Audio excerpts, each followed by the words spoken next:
Hi everyone, myself Saurav. I would like to thank Acoustic Wiki in Canada for giving me this opportunity. My topic of discussion is noise reduction in ducts using the Helmholtz resonators.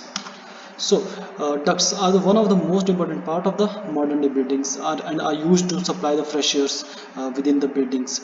Now, what happens in the ducts? These are not uniform throughout the buildings. So, when the air travels through the buildings, some amount of the noise get produced, and people living in these buildings are exposed to these kinds of noises, and everyone knows a long exposure to noise will create some various health issues.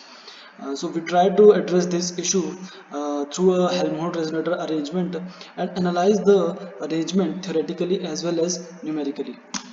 So this is basically the Helmholtz resonators, which is arranged over a duct.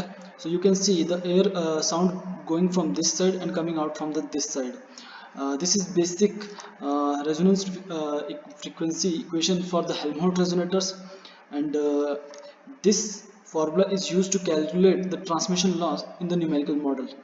Now, to calculate the theoretical transmission loss, we use the transfer matrix theorem, in which the transfer matrix of the duct and the Helmholtz resonators are being multiplied. So you can see that when the air travels, or when the sound travels, it moves from duct and then the resonator and then the duct.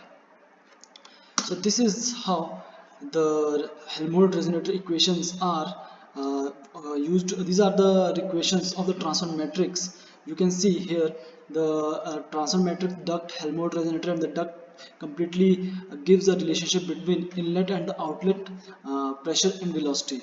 And finally, the transmission loss is calculated using these formulas.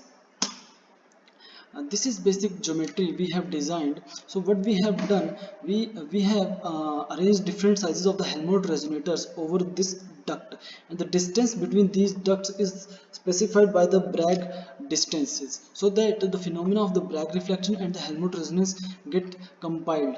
This table shows the geometry of the various Helmholtz resonators, and this is finally what we analytical and numerical results we obtained.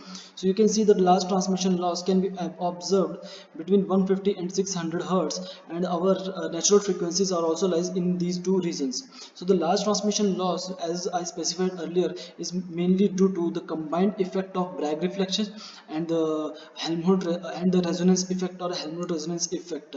You can also see the large transmission loss at the various resonance frequency of the various Helmholtz resonators. So thank you. These are some references.